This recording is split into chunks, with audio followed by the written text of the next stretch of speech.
Hello, everyone, and welcome to our webinar today. A few housekeeping items before we get started.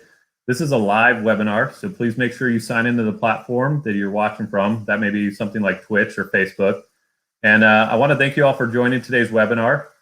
Arista and BlackHawk Data, we're the ones sponsoring, BlackHawk Data is sponsoring the event. They work closely with our team to help design and implement all of Arista's private and public sector solutions. And we're proud to call them the first Arista certified professional services partner in the US. So I'd like to welcome you all, and we'll go ahead and get started with the presentation. So today we're going to talk about how to detect and contain ransomware before it wreaks havoc. And as we jump in, I'll give you a little bit of background about myself, and then we'll also just go ahead and go through and talk to the threats today. So myself, I'm a network threat hunter, a VP in the Awake Labs division of Arista. We got acquired back in October as an NDR platform focused on security. We got more than 20 years in the industry, and you can see some of the names I worked for there. I spent about 7 years in Foundstone at McAfee, several years at FireEye, and a few at Silence prior to coming over to Awake, and through multiple different startups. You can follow me on Twitter at HackersAgents, and you know, I think just in general, I have a pretty big passion for security. I read a lot in my free time, and I enjoy researching things like ransomware, and that's what we're going to talk about today. So let's go ahead and dive in, and I'll talk about what we're seeing. So I like to use this Avedon threat as an example. They're still one of the survivors after the latest dark side situation we had in the Colonial Pipeline. But you know, Avedon today, I saw 9 new groups, 9 new companies came onto their site that were hit by them, and they're posting their data. So again, they're very active in the industry, and this is just an example of what you run into. In this case, they're putting up $1 million ransom to a company, and you know what they also do is they provide a lot of threatening information, and you see that with the Clop Group, Avedon, a few others, where they're going to call your customers, they're going to DDoS you, and they really go through a lot of pressure tactics to help you, you know, give in and pay the ransom. And we'll talk about that later at some point. But you know, this is a significant threat. We saw the pipeline got taken down the other week, and we want to make sure that you're doing all you can to help prevent it before it damages your network and before you're taken offline and it affects your business. So a couple of key things we want to go through, and really it's about the timing and how you can get in front of the attackers before they get far enough in the kill chain to encrypt you. And you know, we do know days matter. In the case of somebody like Ryuk, I've been on engagements where we've had about 3 days from their initial infection to encryption, and we prevented the encryption entirely by kicking them out of the network. So you know, in general, you look at what Gartner calls the SOC triad. And that's what I'm showing here on the right in the triangle. And what the SOC triad is, it gives you visibility across the different components in your network. And I'm specifically going to do a little bit more of a deep dive today into the NDR component and how it offsets the other two. But most people are familiar with EDR. And if you're combating ransomware and you don't have EDR in place, I can tell you that's the first thing you really need to get in house. You know, we come in multiple times. That's the first thing we have to push out to help contain the environment, as well as make sure we're detecting it on the endpoints that are managed. Now, logging, not everybody may have a SIM, and you may not be able to log all your platforms. And especially when you get into applications and different devices, it becomes hard to consume all that log data to actually go through, do the right analytics, and detect on it. And when you've got endpoint there, we know about 40% of devices are unmanaged. We know with logs, you can't log everything, and that's where NDR comes in. And the network, which some call the ground truth, really does give you a pretty good view into all the other aspects and what's going on. So let's just take a basic ransomware attack and how it progresses through the environment. And for anybody who does open source intelligence, you know that the front end of this, the initial recon, kind of goes in that same space where you've got these groups harvesting data. I mean, everybody's on Have I Been Pawned. Shodan is a great resource to kind of look at what's open. And then you've got, you know, brute force and credential stuffing that goes on. You can mine things through tools like the Harvester and that, and really kind of get a good landscape for looking at employee data. The other thing we know is in the last probably about a year or two, just about, I don't know, there's a large majority of network firewall, network appliances, VPNs, and that on the outside that have just been compromised from, having CVE exploits get compromised, and that lets the actor in. So you've got kind of these initial recon areas that the attackers are just really ready and running to hit at any time. And then you've got other things that come into place when you're looking at how they get their foothold, how do they establish, their more secure prevalence in the environment through like an admin account or service account. And sometimes that's phishing. Again, we mentioned brute force, or by getting through the vulnerabilities like we saw with Exchange, where a lot of the ransomware actors jumped on top of that web shell and came in. And then once they're in the environment, we see all kinds of legit tools used.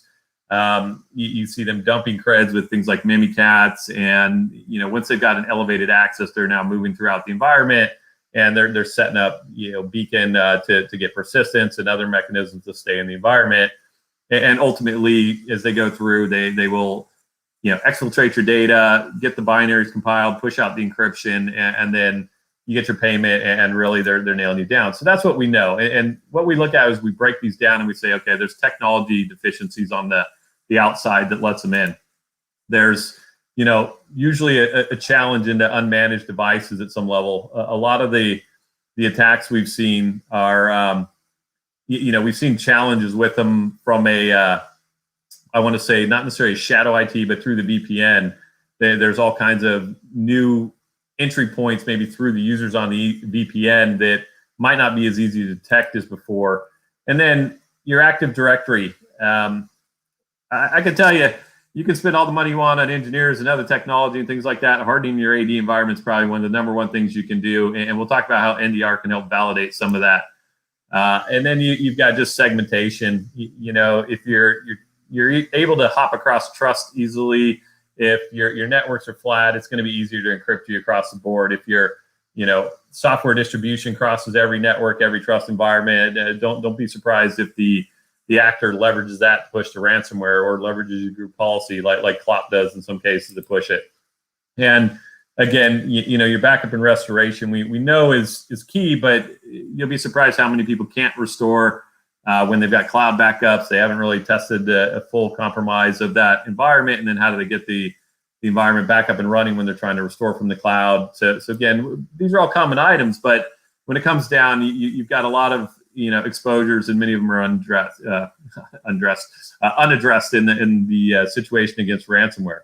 So let's take it a step forward, and what I want to do is sort of talk to how the network can help offset some of these things. And I break it down sort of into these four key things: IOCs, exploit, tools, and phishing.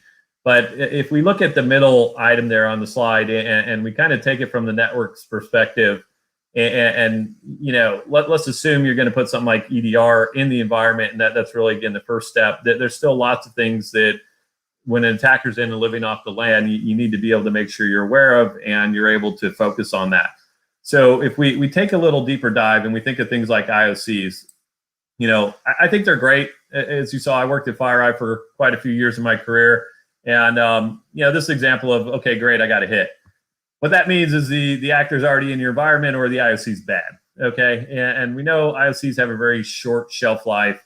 So, they're good for a couple things. They're good to see if I've already got a detection. So if somebody comes out with a new blog, you can go look up your IOCs. You can see if you've already got something in the environment. But, they really do have a short shelf life. And other than that, they might be good for attribution of what the actual threat actor is. So if we've got something like Avedon and we knew their IOCs and we get a hit by them, okay, does that mean it's Avedon? Maybe not. But, it's usually a better sign that we may have some level of attribution in who it is. But again, they're mostly short-lived. So we want to go beyond that and kind of get away from that low-hanging fruit in our process. And what NDR will do is it will look at a lot of things very early in the phase of sort of the kill chain and the attack. And if you just look at initial access on its own, most of these attacks are going to look at a couple things. They're going to have some domain associated with it, and we're going to talk about how you can pick up some of these suspicious domains. And if you're an organization you'll see there's a lot of ways to detect doppelganger domains in your environment. There's also ways to see if phishing's bypassed your filters. And then there's also just all kinds of different things that they get access to your passwords, or we talked about exploits. So let's dive into these a tad bit.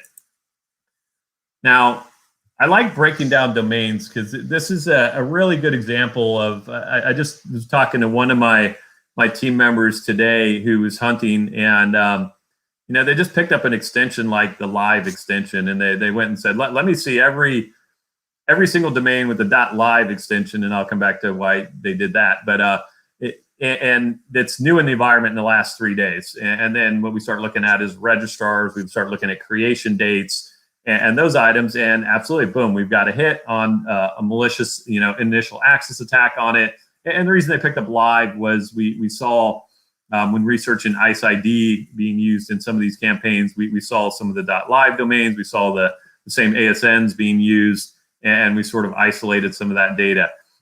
And when you're looking at things like phishing and the domains, they're going to use some type of mechanism that makes you want to click on it. And for example, this is a real life example where Canada Post may have been targeted through a phishing campaign, or people who read Canada Post. And you can see there's just different variations of the domain. It's great. We can watch all the phishing forums. We can try to keep up with that all the time. But what's great is if I knew all my company domains, I can essentially in NDR set that up, and I can look for everything that's a doppelganger. And that's really key to do. The other thing I can do is I can look at everything that's assigned with one register, and you look at domains that are usually created within a short period of time. So everything you see here is associated with a ransomware campaign where these were domains used against different customers, essentially, of different vendors, not even us necessarily, that were out there. And in this phase, these were created between November and December, and they were also associated with one registrar. So think about it from an actor's point of view. I've got to run a phishing campaign, for example. That means I got to go register my infrastructure. If it's not already registered, I got to get it prepped. So I'm running it like an operation. I've got to get it up and running. I might be going to 1 or 2 different sites, depending on how stealthy I want to be. And then I go ahead and get that set up and push it out. So NDR has great ways to kind of pick that up and see those patterns in the domains, as well as let you hunt on that information so that you can find when suspicious domains are coming into the environment and get ahead of them in the, when they're not being detected by other things like EDR. Now, this is nothing new here. RDP is the top intrusion vector. Maybe there's some stats that change that here and there. But brute force connections there's a lot of noise when somebody's brute forcing you from the outside, and you can try to play whack-a-mole and filter them out. Maybe you've got to feed into abuse IP or something like that you're actually trying to pick that up. But that is really inefficient, and unless you can get it fully automated, you're spending a lot of time essentially playing a whack-a-mole detection approach, which doesn't work very well in the long run.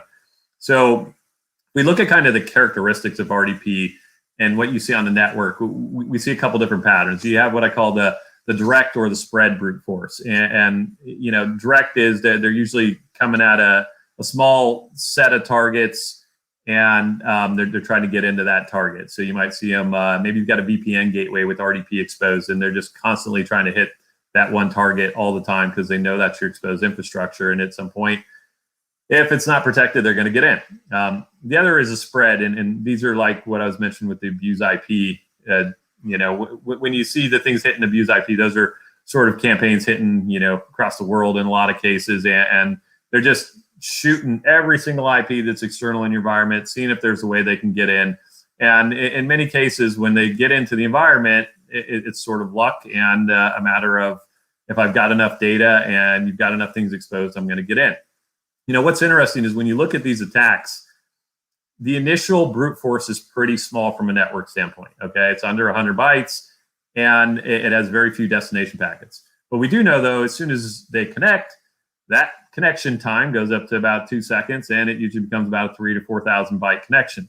Okay, and that's how we know we can actually monitor for brute force by looking for things that have maybe multiple or different hits, being the direct or spread brute force. And then they go from a small amount of data from the same IP or same domain to a large amount of data, and you'll want to make sure you know your admin connections and things like that. But in reality, your admins shouldn't be doing the first stage of that RDP brute force. You should see the brute force, and then you should see them get through, and you'll see that connection time. And those are where you want to get in immediately and investigate that and get in front of them. Now, if we move on a little bit to exploits, these can, or let's stay with RDP for a minute. If we look at RDP, it's sort of how it can be affected over the VPN. This is also, you can pick this up pretty easy on NDR, because what we see is a couple of things. We on a Windows environment, you're going to see all the Kerberos stuff come through, and NDR has models to look at, like, if you got certain 100 number of TCP session connections, that's typically a brute force with the certain lockout or the revoke key stuff that you see on the screen there. And we had a couple of really good examples in probably the past year where when people migrated to the VPN, we get called in on IRs where individuals were saying, "Oh, I've got ransomware, I've got malware in my environment I can't detect." And what happens is they were basically having their accounts locked out on different systems or on one or two systems. And it's a pretty telltale sign that that's probably an RDP brute force locking out your account, and you just don't realize it. And in many cases, it is just a misconfiguration. And in this particular case, we tried not to get pulled in on the IR, and we convinced them, look, you've got somebody RDPing in, and they were like, no, we've got everything locked down. So we said, all right, we dropped in our tools. Here's where it's coming from VPN. Looks like, you look at the logs on the VPN server, look, it's down to one of these two hosts. Turns out, home network user, RDP open. Being essentially those campaigns that spread, being hit with the campaign of spread of their user account, locking them out of the network. And again, that's exactly how the attackers get in. One of these times, they're actually going to get through that account. And then now you've got somebody on the VPN coming in from the outside, and you've got to now triangulate that back as the initial access vector into the company. And that's very common what we run into. We just got done with a couple of similar cases where, a lot of these seem to be coming through VPN users now, where they're being brute forced on the outside, and then they're getting in, and, from there, they're able to get further into the infrastructure, double creds, and pivot access. So if you're watching that RDP come through, you can see it as it comes through the VPN environment. The exploits, and I use this older exploit from 2019 because this was with Maze, and it was a really good example of how you can hunt for it, and you can't always see the traffic on an NDR without either the decryption or whether or not the initial piece comes through the URI. You can't see the pivots from it sometimes in the IPs, and that some of the unique characteristics I mentioned with the domains before. But in this case, you had the NetScaler vulnerability where they were looking for this comp file first, and then they would essentially pivot to an XML file and exploit the bots. So if you think about it across the network, your Qualys scanners, your Tenable scanners, they're doing the same thing. They're looking for this comp file to see, are you vulnerable? So you want to make sure you're filtering that stuff out. But you can look for those same exact strings that your scanners are looking for across the URI, as well as any proof of concept code that's out there that does this pivot. And you can hunt for that, or you can set up automatic detections to look for that coming from external sites. And that's just one way you can pick up these CVEs. So when new CVEs come through on network equipment, we tend to try to dissect them down, find out, is there TLS fingerprints, or is there things like URL strings that they have to check or have to execute to go ahead and run that. And then you filter out the things like the scanners that are going to be looking for it, so you're not chasing bad traffic in the environment. Now, let's take the one that everyone likes to blame these days. And I see we have a chat comment, and it looks like the question might be, what, if anything, can I do to prepare myself from something like this ahead of time, before this attack hits? Okay, so there are several things you can do before that initial access gets in the environment. And I did briefly talk to a couple of them, and I'm going to get even deeper into some of these. But I mentioned the open source intelligence Recon up front. Make sure you know what's exposed. If you're not looking at your user base at Have I Been Pawned, if you're not looking at yourself through Shodan or something that else can scan your enterprise, if you're not looking at harvesting your data, you don't even know what your exposure of users is outside, and you may want to reduce that. You may want to change some of your counts that are different that might have higher privilege access. So for example, if I've got admin users outside, do I really want them having the same context of admin account that's exposed externally? Probably not. The other thing that you might look at too, outside of that intelligence is, shut down your RDP, your SSH from being exposed externally. Make sure it's behind two-factor authentication. NDR detects it when it gets back behind it, but again, those technologies will actually make it more difficult for the brute force attack to work too. So that's just a couple. And I'll pivot into phishing at this point. And when we look at phishing, this is another one. Obviously, you got email filters that try to prevent something like this, but we know stuff gets through email. And there's a couple things you can do. You can set up an abuse mailbox for users to forward things, and hopefully your users are educated at some level. They can say, this looks suspicious. They can send it in there, and we can take a look at it.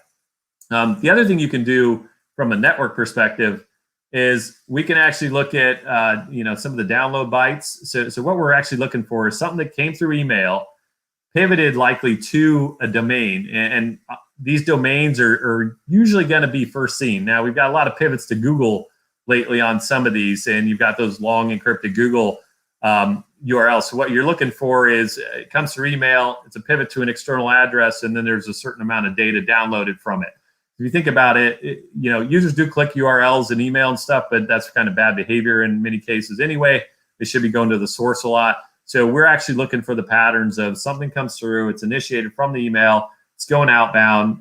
If you can see the URIs on it, you're looking for new domains, suspicious domains, you're looking for hard-coded IPs, you're looking for things that redirect, and you're looking for download bytes that are larger than just an initial page rendering in many cases. And those things are all stuff you can hunt for, as well as you can sort of set automated models up to pick that up in the environment. So, very good to help pick up those campaigns.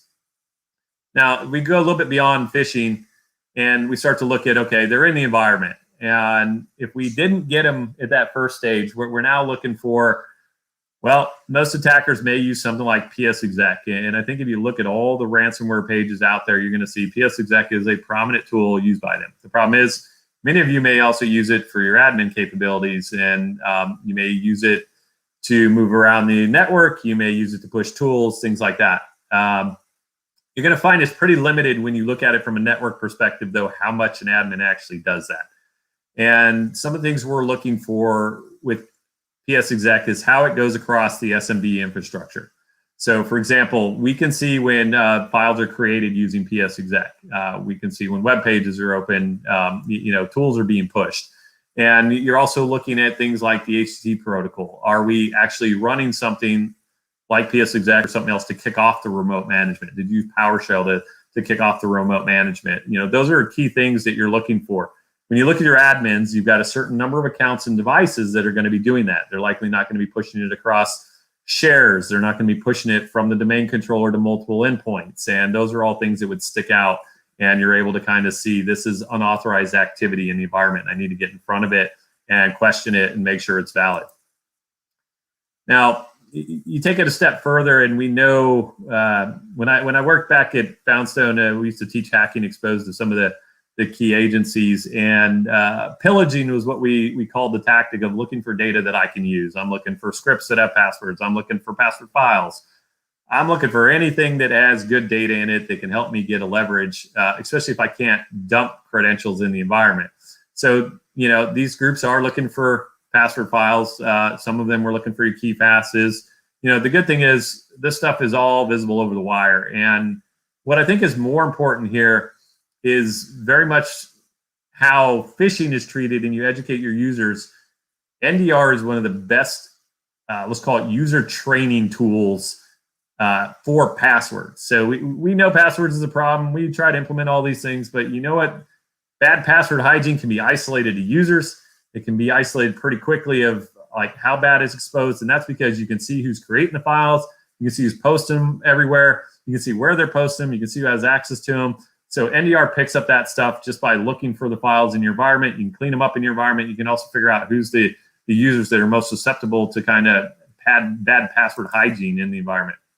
And what you'll be surprised is when we look, this is just an example of some of the stuff we see.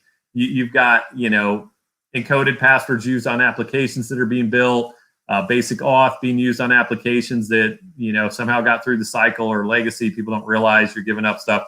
In fact, if your AD is not using the right secure LDAP setup, you're going to see your apps are securely connecting to AD, and then underneath it, you've got all this clear text username, password data going underneath it. MDR picks that up pretty quickly if you don't have the secure LDAP stuff enabled.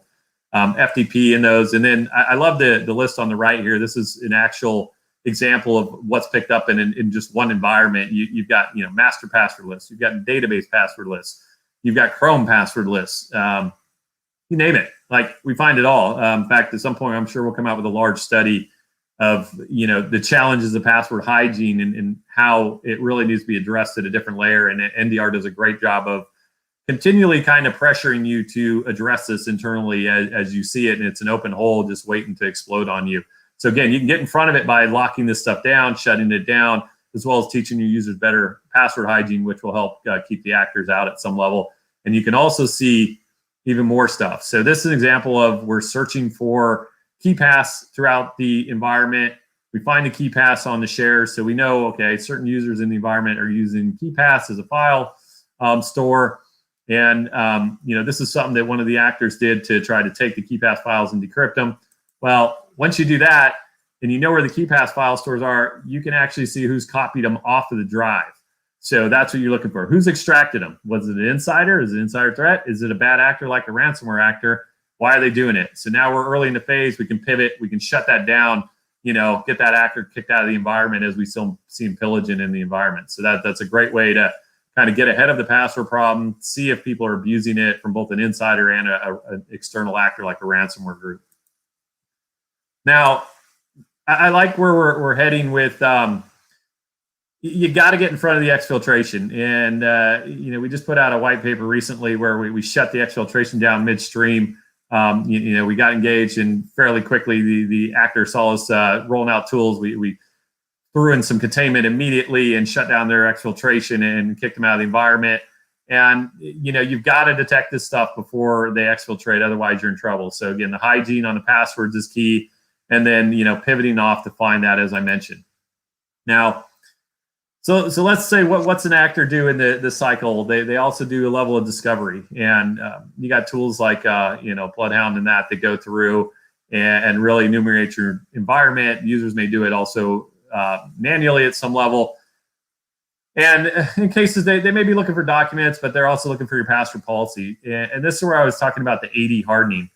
When we jump on a ransomware incident response engagement, one of the first things we do is drop about 10 or 15 Active Directory recommendations to contain and harden the environment and get you set up for remediation. And when we do that, there's all these findings such as like disable W digest, implement laps, look at your groups and who has access, look at scheduled tasks, all these different things. But what's good is a lot of that has to deal with how people are using enumeration and getting into it. And what we want to do is we want to know those enumeration signs. So we've got kind of 7 key things here, and we can also see some of the hardening aspects just by looking at this too. So for example, if we look at enumeration from what we call an opnum standpoint, and what we want to do there is opnums are pretty much like log IDs at some level in a SIM. So like you think about like event log ID 4872 or something that you might look at in a SIM. We see similar items inside of the network, and those are essentially called opnums. And when you look at something like enumeration, you're going to look for things like password policy enumeration is opnum 44. Now, you can't just search for opnum 44 because even user accounts, when they change them, are going to change opnum 44. In fact, when you're looking at it, there's usually something after that happens. So they may enumerate it, and then they're going to do like, I think it's opnum 58, where now they're changing the password. And they may not be changing it. They may just be enumerating it. These are ways you can look at how they're trying to identify accounts, how they're trying to identify rights. And most of this should only be done by admin users. So when you start to see other accounts, or you see an admin doing it uncommon, because we know the ransomware actors like to compromise, key admin accounts or service accounts. And we see that enumeration coming from one of those more than normal, then that's when it sets off a trigger. You can also do the same for network enumeration with opnum 8. So I see we have a question. And let me go ahead and pivot and see what that question is and how I can answer it for the audience. Okay, what is the suggestion in regards to the ransom? Do we pay it or not?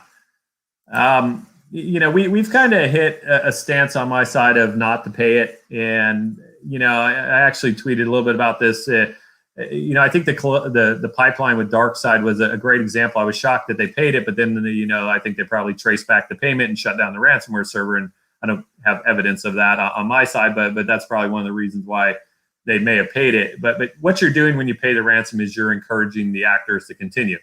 Now, the challenge with that is that you'll see the actor will try to DDoS you, and then you've got to go get your Cloudflare and that set up or whatever to avoid DDoS. And you're going to also have them call your customers. They're going to call your competitors. They're going to call anyone they can to try to get you to pay. And the reality is, if you pay, you just now have encouraged them to go on to the next group. Whereas imagine if I ransomed, like Avedon, I think had 9 or 10 this morning that were new posted on their board. Imagine if I ransom all 9 companies. I've got a significant effort into that, to getting their data, to getting everything ready, and not one of them paid. Man, that's a bummer. Now I'm going to have to do it again. And imagine the next 9 don't pay. Okay, at some point, this business isn't profitable. And then, they're going to attack people. You saw with AXA, they essentially said they're not going to pay ransom in France. I think that was the right stance.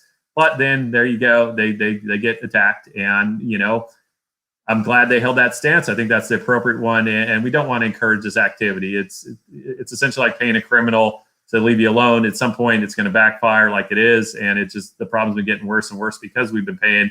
And that was the stance maybe a year and a half ago. Said, pay them, you get your data back. Okay, that's not always true now. They're trying to double tap you for money.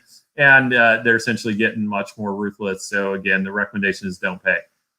Now, I'm going to pivot back to the enumeration. And what I wanted to go through a little bit deeper here when we look at the enumeration is, you got to make sure that certain things in your environment you're aware of on a network side. And you can't just drop in and say, oh, I'm going to look at all the enumeration, because you're going to be overwhelmed with the noise. It's kind of like when you turn on the EDR the first time and you've got all this stuff and you're like, oh my God, I don't know what to dig into. So we do know scanners, administrators, proxies will enumerate.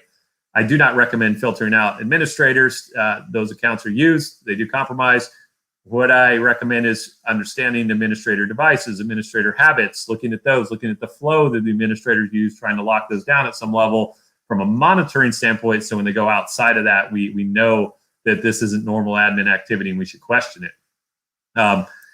As we move on to something like lateral movement, and we get past the execution, this is another fairly key thing. Right before they're either exfilling or they're trying to understand the environment, they're going to move around everywhere. They're going to copy their files where they need to. They may be hopping across trusts to consolidate data. They're looking for your file servers. If you got a global org, they're going to go to every one of your file servers, figure out how to consolidate that as much as possible and try to upload it to like a cloud service provider or something like that. So, you can watch things like, the lateral movement with this PS exec pushing some of your stuff.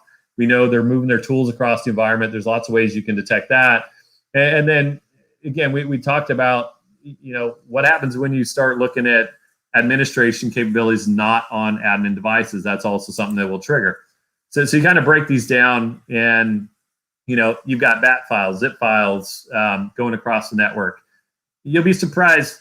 These groups, they name their tools, like they'll name their zip file, ransom.zip, whatever, the name of their own actor, the name of the tool, all kinds of things. We actually track all the file names and everything, and we look for patterns in them. And you just see them go across the wire. And in some cases, then you're also looking for, well, what's the normal size of things being transmitted across? What are the normal locations? What goes outside of that? So if something's moving to multiple destinations, that's a red flag.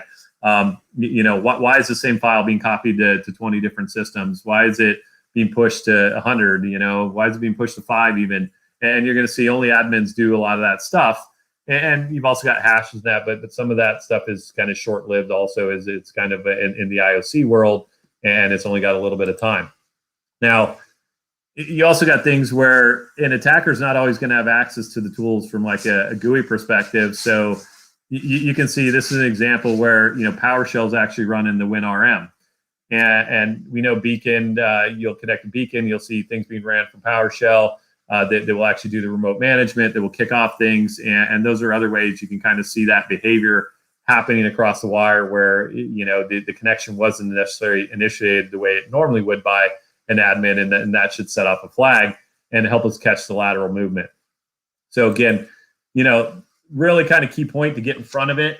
They're not yet encrypting. They're moving through the environment. They're figuring out how to do things. So what we do is we again go to the opnums. We look for certain opnums where they're creating services, and those are just some of them on the screen. So again, very similar to how you're hunting through logs or analyzing logs. The network has capabilities to watch this activity. We can also watch it when it's on unmanaged devices or devices not logged, because if you got a new device put on the network, nobody put the EDR on it, you got a new server, no one set up the Splunk folder or whatever you got on it, boom, we pick it up anyway. So that's where the gap is. We can also help tell you where the unmanaged devices are and make sure you can get that protection on them. So the network provides you a good layer of visibility into that.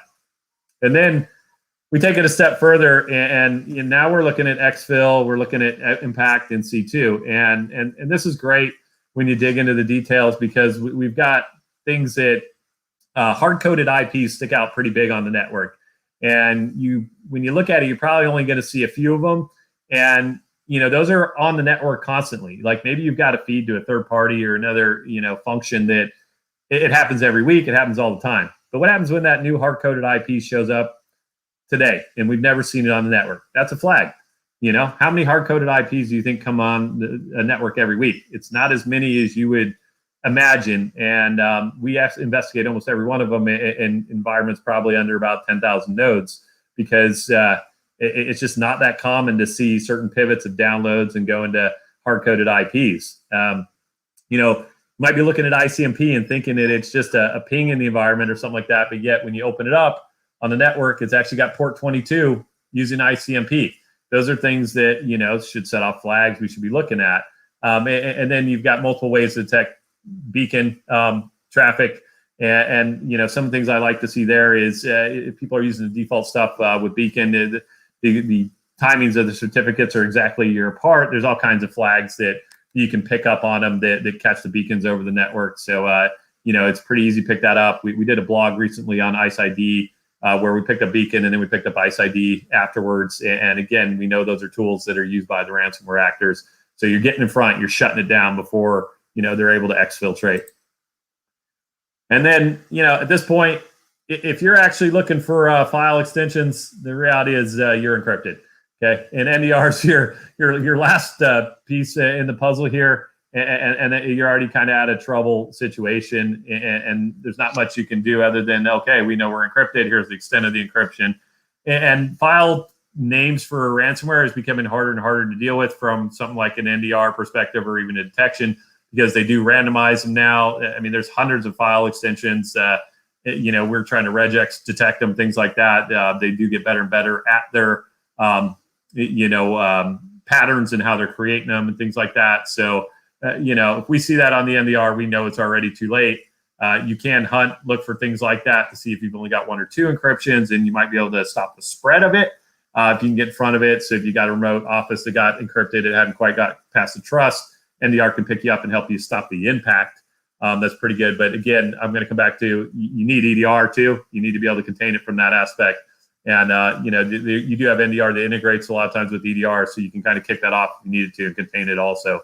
So it's a pretty good sign to maybe limit the impact. But at this point, it is pretty much too late in the cycle.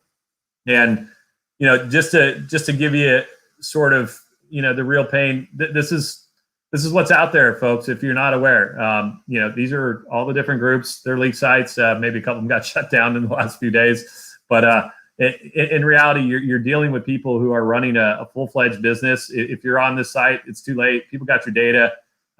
Researchers got your data. Other companies got your data. It's probably being recompiled, sold back on the market. Your customers, your other functions that you might engage with from a business aspect are going to see your data, and they're going to start coming back to you, asking you what's going on. So again, you're kind of in trouble at this point if that happens.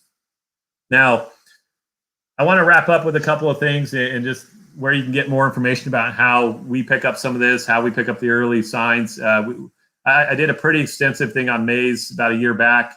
There's some really good, maybe even more in-depth perspectives on how we get in front of things like Maze and I think Klopp and some of these use some of the same tactics at some level.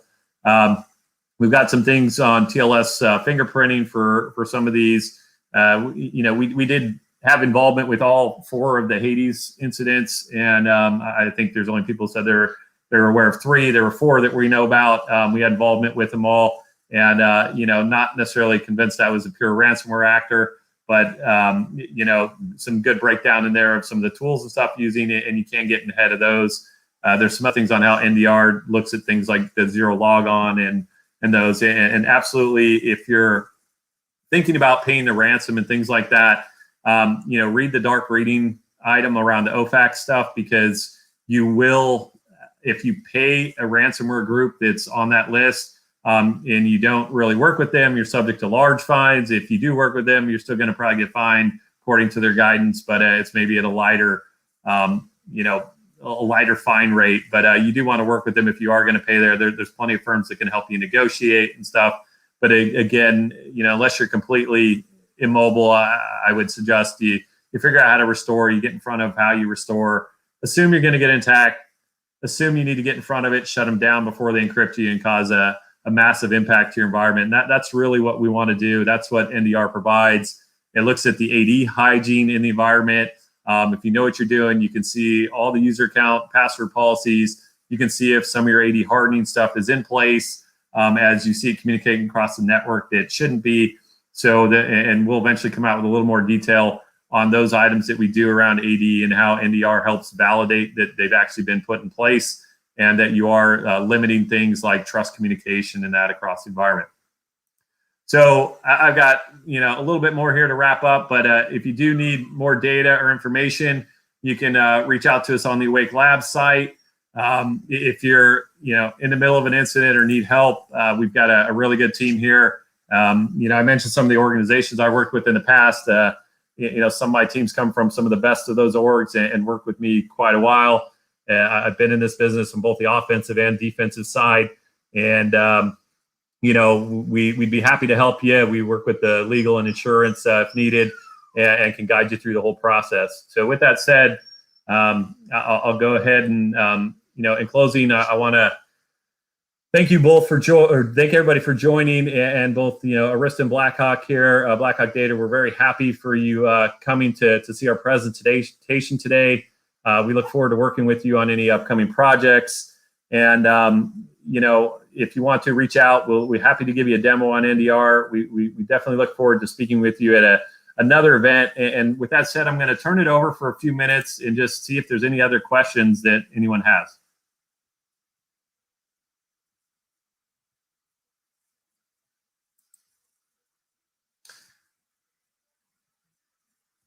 Okay, I think we do have a couple of comments in the item. We got one from Grady, it looks like.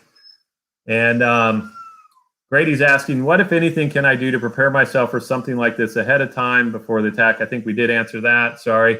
And then the other one was on the ransom. So yeah, we did address both those, but as you can see, I just want to make sure you're aware there's lots of early warning signs. And again, we don't want to, we don't want to recommend paying the ransom because it encourages these actors.